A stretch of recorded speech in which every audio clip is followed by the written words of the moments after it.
Stephanie Peterson Interpersonal Communication Project, HSER 508, Dr. Tamika Palmer, Instructor, Liberty University Online. Next. Introduction. Greetings.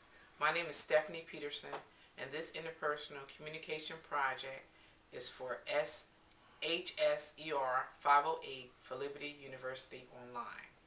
I am a graduate student seeking a Master's of Arts degree in Human Services, Marriage and Family Counseling.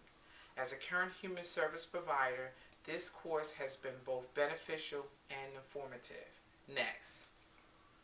This course has shown me many aspects of communications that I have overlooked in the past and has caused me to re-examine the manner in which I communicate with others. Madeline Burley Allen, 1995, writes in her book, Listening, The Forgotten Skills. Listening can be divided in three levels, categorized by certain behaviors that affect listening efficiency. The idea of listening levels was extremely eye-opening for me professionally and personally. Next. Overarching goals and recognition of areas needing improvement in my own communication skills. I have made a commitment to myself to enhance my communication abilities by improving the level of listening that I operate in daily. The ability to become a level 1 listener will have a significant impact not only on my job performance but also my personal relationships. Therefore, being aware of my old communication habits will be critical to my success of reaching level 1. Next. As I focus daily on becoming a level 1 listener, I believe I will be able to enlarge the conversation, thus allowing the intent of the communication to be understood completely by all. I must monitor how I participate in the communication process. Burley Allen, 1995, suggests that self-awareness and increased productivity can be achieved through listening to yourself. Next. Applications of this principle will not only assist me in analyzing my listening skills, but also in the manner in which I speak to other people. James Peterson, 2007, states, "When I took time to understand others, it not only benefited them, it benefited me." The ability to clearly hear and receive a message will cause an appropriate response. The Bible says in Colossians 4, verse 6, "Let your speech be always with grace, seasoned with salt, that ye may know how you ought to answer every man." Next. Background and behavior blend. This goal has a direct link to who I am as an S-type personality. Mel's Carbonell, 2008, states in his book, How to Solve the People Puzzle, about the S-type personality. Do not get into the rut of doing the same old thing forever. This phrase has great significance because it speaks to how I communicate with others throughout my life, based upon past experience, hurts, and disappointments. Next. The impact of my past upon how I presently communicate was revealed to me as I reflected upon past communications, encounters, and attempts at dialogue. In his peer-reviewed journal, Dennis Sullivan, 2006, writes, "Conversations are dialogue. They are an exchange, one person talking, the other listening, and then when something arises, the focus shifts, and the talker is now listening, the listener talking." Next. Growing up in an environment that functions completely opposite to this definition of conversation instilled in me many dysfunctional behaviors in my communication that I now clearly recognize. Burley Allen, 1995, refers to these types of situations as strokes that can be either positive or negative to the development of a person's communication methods. Next. John Stewart, 2012, writes in his book, Bridges, Not Walls, but we urge victims of abuse not to believe that their only option is to accept or reinforce the pattern.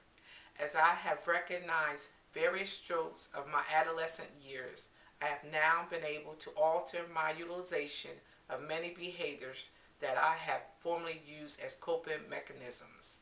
I now attempt not only eliminate these behaviors, but also to institute proper communication techniques. Next, barriers. Some barriers that I identified that limit my ability to efficiently communicate in the past are: 1. Not giving my full attention. 2. My facial expressions. 3. Devaluing the conversation of others. Burley Allen, 1995, states that a listening barrier exists when someone hears what he wants to hear, not what is really communicated. I unfortunately found this behavior occurring more than I desired due to my daily interactions with a large number of people. Next. John Stewart, 2012, states, remember that listening takes effort and you put aside the other things you are doing to focus on the other person. My facial expressions, typically my eyes, often provided either a look of disinterest or disgust that I now realize could have affected the conversation and the person who was speaking with me. Next. In retrospect, the final barrier that I discovered was that of overlooking the importance of what others had to say. John Stewart, 2012, says, the most ordinary communication events are often the most significant. This continues to be a great test for me to not prejudge a conversation based upon the appearance, speech, or attitudes of another. The Bible reminds me in Matthew 7, verse 1, judge not, that ye be not judged. Next. Noise pollution. The self-intimidated barrier discussed earlier are also assisted by external distractions that often interrupt communication. These external distractions at times are uncontrollable. However, one must recognize how to minimize their impact. Kamel Buckenboom, 2009, writes in his peer-reviewed journal, external effects cues, like the positive or negative facial expressions of a conversation partner, have a similar effect on cognitive processing skills. Next. External noise pollution appears in many forms, from the temperature of a given room to the activity of other people in close proximity to where communication is attempted to take place. Internal pollution also varies in form, from one person having a wandering mind while the other is talking, to a person presuming the end of the conversation before receiving all the information. Limiting both these noise contributors is essential to optimal communication. Next. The plan.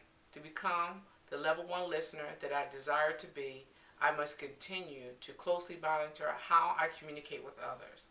Although I cannot always control external factors that hinder communication, I can actively control my own communication behavior. Burley Allen, 1995, states, effective listening often depends on what is going on in the head and heart of those communicating rather than what is taking place on the outside. Next. Now that I have the knowledge and ability to change my negative behaviors, I must continue to pray and seek God's guidance in my life that I might not slip back into old habits and methods of communicating. Just as Caleb and Catherine had to submit to God to change their behaviors in Fireproof 2008, I also must seek Christ to change me. As I remember the first principle of the APA code, to do no harm, I'm reminded that it also applies to my communication with others. The end.